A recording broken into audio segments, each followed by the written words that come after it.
ವಿಸಾಖಾ industries limited ವತಿಯಿಂದ ಸಬ್ dealers ಮತ್ತು dealers meet ನಗರದ ಪ್ರತಿಷ್ಠಿತ ಹೋಟೆಲ್ ಓಷನ್ ಪರ್ನಲ್ಲಿ ನಡೆಯಿತು. ಕಾರ್ಯಕ್ರಮವನ್ನು ವಿಸಾಖಾ ಇಂಡಸ್ಟ್ರಿ ಲಿಮಿಟೆಡ್ನ ನಿರ್ದೇಶಕರಾದ ಜೆಪಿ ರಾವ್ ಅವರು ದೀಪ ಬೆಳಗಿಸುವ ಮೂಲಕ ಉದ್ಘಾಟಿಸಿದರು.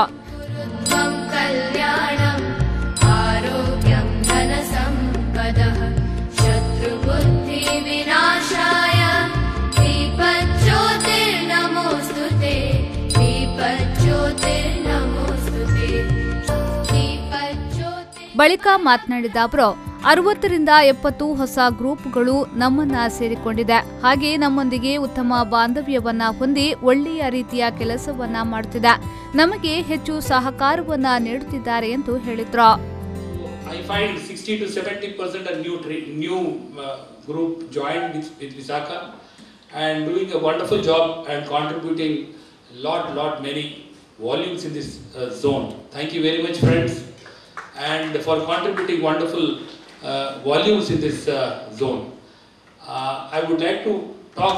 I take care of national, international business. I take care of roofing. I take care of boards division. I also take care of other divisions and represent the board of Visakha.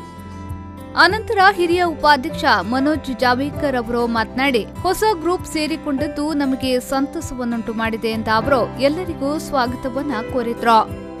I strongly feel that Visakha not only enhances business opportunities for the dealers and distributors in giving them AC sheets first, then the boards, then we have V panels, we have infills, and the futuristic product by the name of Atom. So it enhances your business basket also, and to be associated with Visakha for good business opportunities in the future also. So I welcome you all on behalf of Visakha for this function and wish you a very happy new year. ಬಳಿಕ ಪ್ರಾದೇಶಿಕ ವ್ಯವಸ್ಥಾಪಕರಾದ ಶಶಿಧರ್ ರಾವ್ ಅವರು ಸಂಸ್ಥೆಯ ಸಂಪೂರ್ಣ ಮಾಹಿತಿಯನ್ನ ನೀಡಿದ್ರು. ಇದರ ಒಂದು ಚರಿತ್ರೆ ಬಂದು ನಿಮಗೆ cement sheet doctor G V Vivekananda ಅವರಿಂದ 1984ರಲ್ಲಿ ಆಂಧ್ರ ಪ್ರದೇಶದ ಹೈದರಾಬಾದಿನ ಪಟಂಚೇರಿಯನ್ನು ಸ್ಥಾಪಿಸಲಾಯಿತು. ಅವರು ಕೇಂದ್ರ ಜವಳಿ ಖಾತೆಯ ಮಾಜಿ ಶ್ರೀ ವೆಂಕಟಸ್ವಾಮಿ ಅವರ ಪುತ್ರ. ನೆಕ್ಸ್ಟ್ 1984ರಲ್ಲಿ ಒಂದು ಸಿಮೆಂಟ್ ಶೀಟ್ ಕಂಪ್ನಿನ ಶುರು ಮಾಡಿದಾಗ 36,000 ಟನ್ ಇತ್ತು. ಬಟ್ ಇವತ್ತಿನ ದಿವಸ ಅದು 8 ಲಕ್ಷ ಟನ್ಗೆ ಮಾಡಿದ್ದಾರೆ. ಇದಕ್ಕೆ ಕಾರಣಕರ್ತರು ಏನು ಅಂದರೆ ನಮ್ಮ ಅಧಿಕೃತ ಮಾರಾಟಗಾರರು ಮತ್ತು ಶಾಶ್ವತ ಗ್ರಾಹಕರಿಂದ ಸಾಧ್ಯವಾಯಿತು. ಉಡುಪಿ ಹಾಗೂ ದಕ್ಷಿಣ ಕನ್ನಡ ಜಿಲ್ಲೆಯಲ್ಲಿ ಅತಿ ಹೆಚ್ಚು ಮಾರಾಟ ಮಾಡಿದ ಡೀಲರ್ಸ್ನವರಿಗೆ ಬಹುಮಾನವನ್ನು ವಿತರಿಸಿದ್ರು.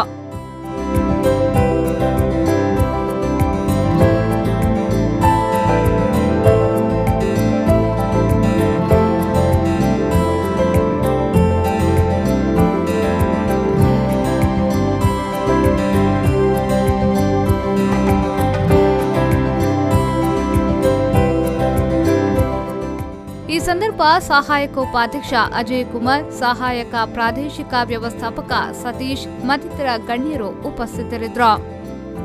ಆದಿತ್ಯ ರಾವ್, ವಿ4 ನ್ಯೂಸ್ 24/7 ಮಂಗಳೂರು.